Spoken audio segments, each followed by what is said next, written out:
Hey, yo, science class. What's up, fam? It's your boy Nickel here, coming to you with our Human Impacts on Earth Systems unit as we investigate the learning target to discover evidence to understand the cause and effect relationship between human population and energy consumption. So we're going to investigate this YouTube video in which it shows us how human populations have evolved and spread across our globe. Now, if you take a look at our infographic here in the YouTube video, you can see that there's actually a graph underneath the Earth. And there's a little dot that's traveling along that x-axis. You can see it once farming comes into play, it really gives a big boost in our human population. Now, you can actually tell that this is all in the year BC, so it's going to take us now to the years AD, and it's going to start off right where it was before. So here we are in year AD 1, we have 170 million people. Each dot represents 1 million people. Now, you can see that there's some different cultural events and important parts of our human past that it's going to kind of show us the significant events. But the main reason for the slow and fluctuating population growth prior to the 1800s, so all of this time right here in the next minute or so of this video, that slow and fluctuating population growth was due to the prevalence of diseases. And these diseases were often fatal. These included things like smallpox, diphtheria, measles, and scarlet fever. These are things that we don't really have to worry too much about today, but then these were fatal conditions, and it really affected infants and children. Now, famines also were not unusual, so people had issues making or getting enough food to be able to survive. Now, high reproductive rates were balanced by the high mortality rate, and this was, again, especially among infants and children. So even though there was a lot of the families were large and they were reproducing often, there was also a lot of deaths that were occurring as well. So let's take a look at somebody here that is important in the process. All right, Louis Pasteur was born on December 27th, 1822. And he passed away September 28th, 1895. But he invented the process known as pasteurization. You can see his name is there in the term pasteurization. In the 1800s, Louis Pasteur and others made a major discovery that diseases were caused by infectious agents that were transmitted through water, food, and insects. Today, we call these agents bacteria, viruses, and parasites. Before that, they really didn't know where these sicknesses came from or how they were passed from person to person. Now, with these discoveries came major improvements in sanitation and personal hygiene. Better sanitation, medicine, and nutrition also brought about huge reductions in the infant and child mortality, which basically less children and infants were dying. So just the simple act of washing hands made huge improvements in the human lifespan and in less mortality, less deaths. Now, if we take a look at this infographic, you can see that it is showing a world map, and it's showing a world map of developed countries as well as countries that have advanced economies. So people living in wealthy and poor countries live almost in separate worlds. The high-income nations are commonly referred to as developed countries. The low-income countries are developing countries. The highly developed countries have 20% of the world's population, but they control 80% of the wealth. Developing countries have 80% of the population, but have only about 20% of the world's wealth.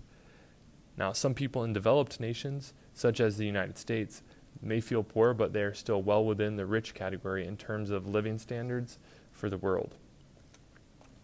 Now, increasing numbers of people put increasing demands on the environment, both through demands for resources like food, energy, and water, and through the production of waste. That's human waste as well as waste from the things that we consume. More of more waste from the things we consume than from ourselves. But each additional thing purchased represents a certain additional demand on the resources that we have on our earth for its production to make it, as well as additional waste that are produced in the course of its production, using it, and then finally getting rid of it. So if we think about a car, not only do we have to make it, but as you use it, there is waste associated with it. And when you get rid of it, there's a lot of waste obviously with getting rid of it. Now it's estimated that because of the difference in consumption, the average American places at least 20 times the demand on Earth's resources, including its ability to absorb pollutants, as does the average person in Bangladesh, a poor country that's located in Asia, one of the developing countries on this map. Major world pollution problems, including the depletion of the ozone layer and impacts of global climate change and the accumulation of toxic waste in the environment, are largely the consequence of high consumption associated with rich lifestyles. For example, it's people who drive cars and heat and cook food with fossil fuels that contribute most significantly to rising levels of carbon dioxide. Also, most of the global deforestation and loss of biodiversity and species is a consequence of consumer demand in developed countries. So if we look at this data table here, we can kind of pull apart how the diet, transportation, and materials that are used by rich, middle, and poor people across the world are different from one another. In terms of how I said it, it's almost as though people in wealthy and poor countries live in almost separate worlds. So if someone is considered rich, the diet that they're eating and that they have access to because of their location and their opportunities is things like having meat available, packaged food, things that come ready to go for us, even soft drinks like soda and pop. Our transportation in rich countries like here in the United States is having a lot of people have their own private vehicles. And the materials that we have a lot of throwaway items, like we have paper plates and plastic forks, and we have a lot of items that are really a one-use item that we just throw away when we're done with it, such as paper towels.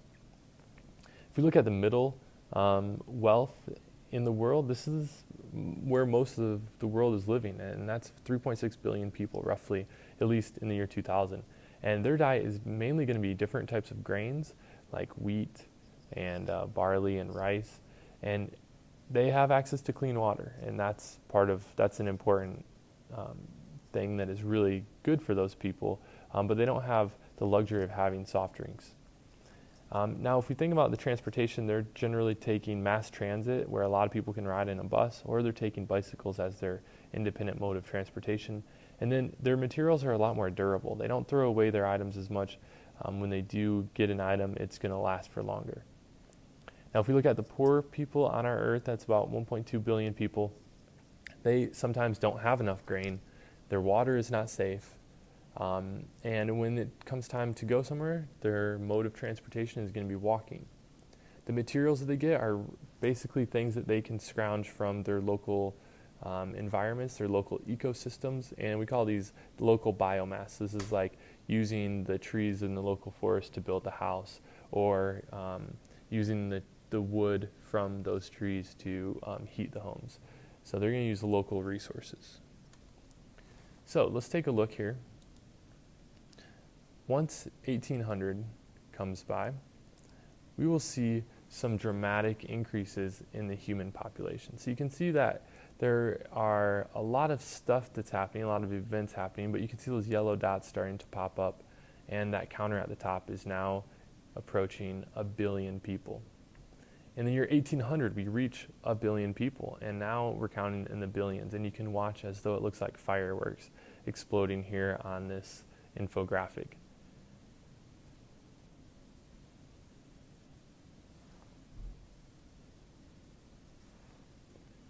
So we have 6 billion people by the year 2000.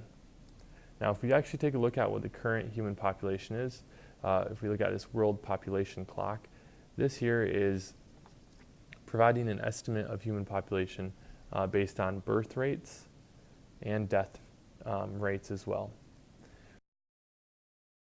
Wow, 7.659 billion people. That's a lot of people here on planet Earth, a lot more than 10,000 years ago. And I think we should kind of show a graph or include a graph in our science notebook to really record this takeaway. So let's investigate population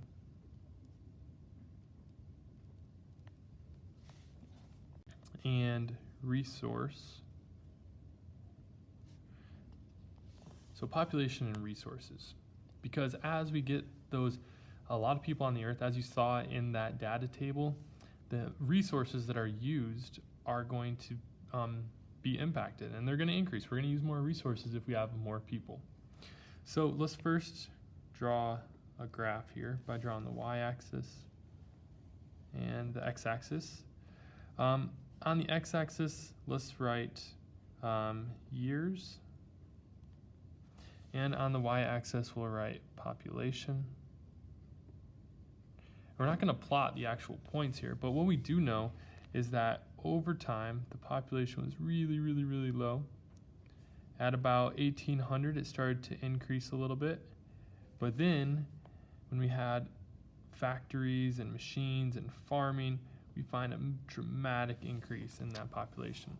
So we'll say the initial increase started at about 1800 with Louis Pasteur coming up with some great observations with the fact that we need to wash our hands there. And then here today in 2018, we can record that the population was 7.6 billion people. So we can see that over time population has increased. And I'm going to put an arrow on that because you know what? The population is going to continue to increase. Now, as the population increases, we will consume resources. So let's record the fact that humans use resources. Actually, there's no apostrophe there. It'd just be humans with an S for plural, because us humans use resources. We use resources for many different things. We use resources for food. We use resources for transportation. Sometimes we transport our food, and in order to grow our food, we use resources as well. We use resources for clothing. We use resources for our health. We use resources just, for a living, like for building our homes, and for just taking care of each other. In life, when you give someone a gift, that's all using and requires resources to produce those items. And so, we even use resources just for fun. Like if you want to go swimming or something for fun, well, you're going to have to use some resources to get to the pool, in order to fill the pool, to make the pool, and all of the things that are associated with that.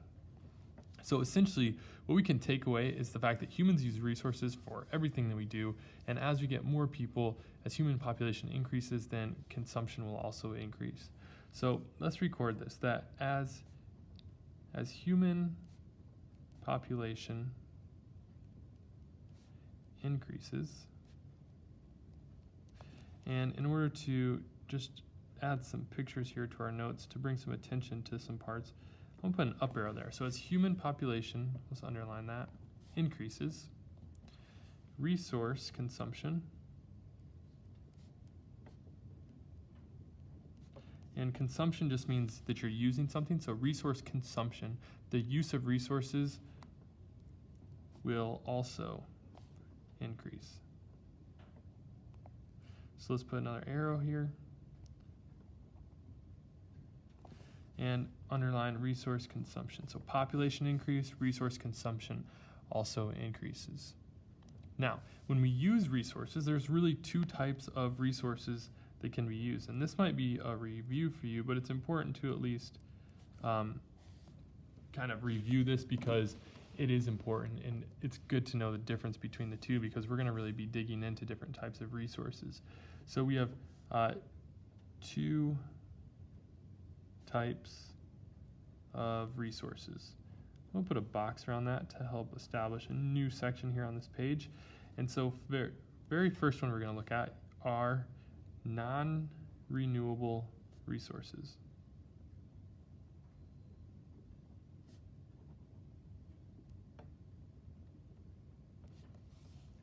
non-renewable resources are resources that exist as finite. The opposite of infinite is finite.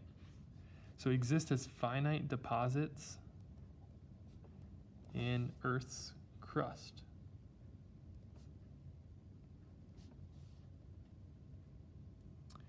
And so these are going to be things like oil, coal, diamonds, and most metals. Now, something that's really important here, so I'm going to put a star here because it's really important to consider this fact, is that, you know what, oil and coal and some diamonds and metal, actually, we can make more of it. It would just take us millions and millions of years or hundreds of thousands of years to do that, and that's not really realistic with the human time scale. So the important thing about non-renewable resources is that they are they're not able to be replenished in a human lifetime.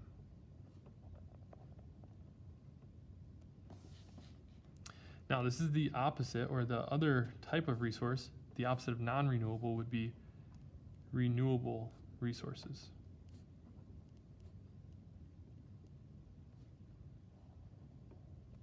Renewable resources, you can probably imagine some of these, and you've probably heard about these. They can be renewed, which is part of the word here. So it's basically resources that are replenished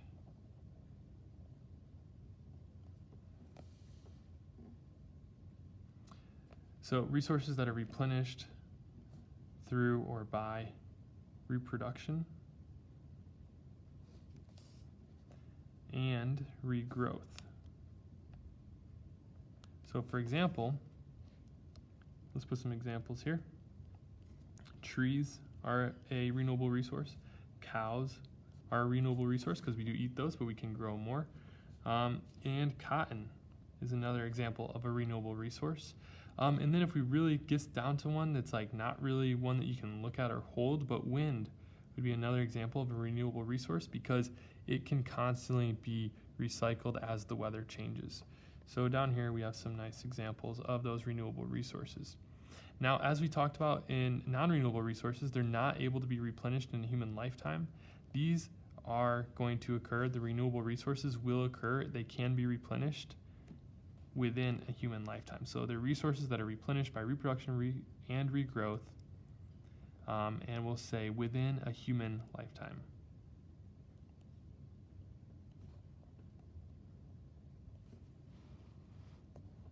Within a human lifetime.